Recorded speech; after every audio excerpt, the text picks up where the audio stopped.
Whenever I'm doing something weird for my back width, whenever I start adding way too many things to a training program, or I hear that somebody says that you have to do wide grip pull-ups for width, I always go back to this old tweet from none other than Dorian Yates himself. This was way back in 2014 when Twitter was still Twitter and not X. However, you can still find the scripture. Not one wide grip pull down was done in building this. You gotta pull narrow. Why this piece of typing is so crucial, so important to me, and even other coaches and bodybuilders. It's because of the fact that Dorian Yates is a bit different from other Mr. Olympias, and also because it's something that you can actually see and recognize in a lot of individuals. You may notice that a lot of people that are really affectionate towards calisthenics and even weighted pull-ups or wide grip work, more often than not, don't seem to benefit a whole lot in terms of width and lat building as much as other people. You see, if you were a Franco Columbu with a lat insertion on your waist and tiny little T-Rex arms, probably just pull-ups would work because you're built in a certain way. But what if you're built differently? What if you're not torso dominant? In that case, just like in mine, you will find that the scripture from Dorian is actually better at giving more width gains rather than doing wide grip pull-ups with 2 plates or crazy golden era supersets, and even going as far as doing 100 pull-ups like Franco in a park. It's just what it is. You're built differently. There's no problem with that. But if your goal is lat hypertrophy, you should really think it through. And that's what Dorian did. We still have the training logbooks from Dorian himself. And maybe he wasn't doing a lot of the stuff that Mike Menzer was preaching, one set to failure. Maybe he was doing a bit more volume, like 3 to 4 sets. However, he kept track of his ruthless process of elimination instead of addition. And thanks even to other people like Craig Swole, who trained with Dorian Yates, we have a lot more insights, a lot more data and proof of what Dorian did in the long run. One such example of ruthless elimination was barbell squats and later Smith machine squats. Dorian is known for his adversity against the squat or the advice of somebody like Tom Platz, because he figured out that not everybody can do high bar squats pretty well. And so we switched to using more machines, still in a squatting pattern, but not doing what every other legend was preaching at the time. Dorian is not known for legs, but he always had them in check, even when he was injured, which says a lot. That's why Dorian is one of the OGs to me of training according to your body. Unlike plenty of other bodybuilders at the time, Dorian would not do wide grip pull downs. He would do a lot of rows, a lot of pullovers, especially at that amazing Nautilus machine. Unfortunately, I have the Copycat, which is like 2x the size, but he was doing that. He wasn't doing the whole golden era thing. And it shows. Dorian is still remembered as probably one of the most, if not the most complete and best backs in the entire bodybuilding history. So even though this is not pure scientifically peer-reviewed data or studies or a whole thesis by Mike Israetel, it's definitely more tested. I use this advice even when I started as a natural in bodybuilding. And I come from other training disciplines such as powerlifting and weightlifting. Over the years, I had the time to test the Dorian way for back width and plenty of other stuff.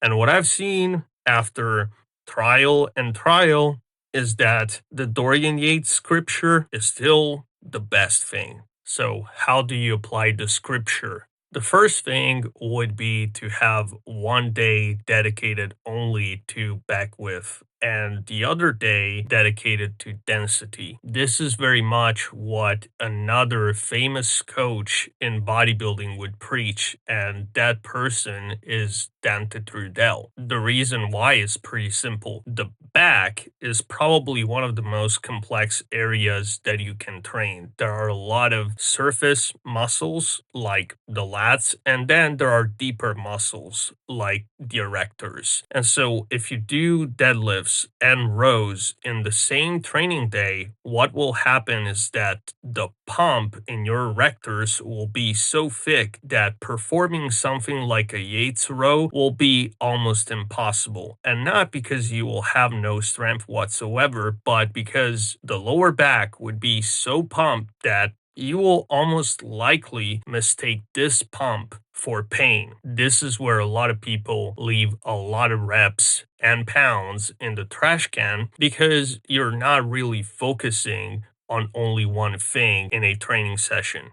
You're trying to do multiple things at once, and those things tend to collide badly. So what worked best for me and clients and friends that I trained with was having all the density work, all the deep muscle work on the first day. First day in the gym, I would do hip hinges, stuff like RDLs or rack pulls, which is even better because it doesn't burn a lot the CNS like a standard deadlift. Then I would work traps and rear delts, which take a lot to get to failure, and even maybe do something like a chest support T-bar row, because believe it or not, even if you use a 45-degree grip, that is still upper back work. It's not really lats. Then I would let the back recover and work the width on the other day, which is mainly working the lats. I say mainly because there are also other muscles that are involved because the back works as a unison, especially when you're doing some kinds of rows and even pull downs. So it's very difficult to fully isolate the lats. However, doing something on width day, just as Dorian did, like a pullover machine or even a cable pullover before doing rows, makes the thing awesome, because especially if you're using straps and not using your grip both at a cable or at a machine, you can isolate your lats without using your arms, which is pretty crazy. And if you can use your elbows, that is even better. And let's face it, all the other rows that you can put in and even pull downs at a machine are put there because you cannot load the same with pullovers. Is even riskier to try to load a Nautilus pullover with a really heavy weight. It can get your coracobrachialis burned really easily. And sometimes it happens even with a pull down machine or even with pull ups. Moving on to the other part, I would say is mostly rows, not even pull downs. There's a catch. The best row that I always tried for lats is with a supinated grip, and it's the Yates row. This is the original version, and it had some drawbacks. That's why Dorian Yates switched to the prone grip later in his career. It's really tough on the biceps, and lately I've tried to do 330 freedom units or 150 kilos with a supinated grip. And even if I was laying down the barbell on the pins and restarting at each and every single rep to keep form in check, it was really tough. So I would say if you really want to max out Yates rows, use a prone grip. Maybe you will work a bit more the traps and the upper back, but it still builds a pretty strong, thick foundation. The reason why I would pick up something like a Yates row and not a dumbbell row is because when you start maxing out rows with a neutral grip, you're going to find yourself in pretty complicated places. I had to build my own dumbbells, both with bands and with a loadable dumbbell, and it's not a fun ride. It's good for the ego because you feel really super duper strong, but it's not feasible in the long run, even if you're bulking.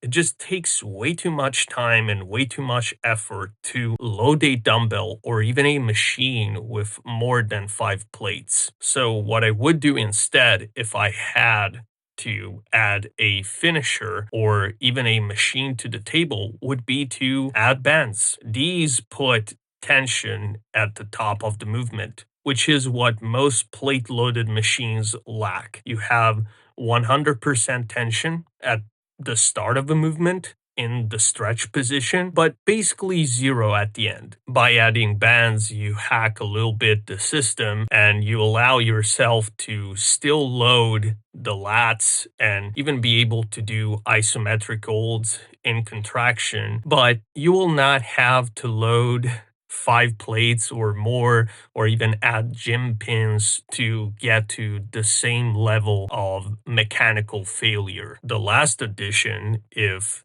rows to failure and pullovers to failure are not enough, could be a vertical pull down with a supinated grip, very narrow, again, because we are pulling narrow, and also the 45-degree pull down machine from Hammer Strength or something similar that Dorian used himself. This one is truly awesome, but of course, not a lot of people have access to it. Again, this one with a supinated grip is even better for lats.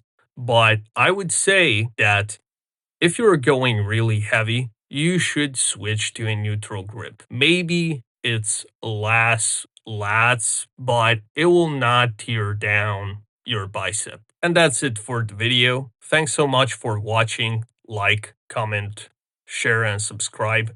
It really helps me out keeping this whole thing going. And if you have any questions, put it down below. Peace out.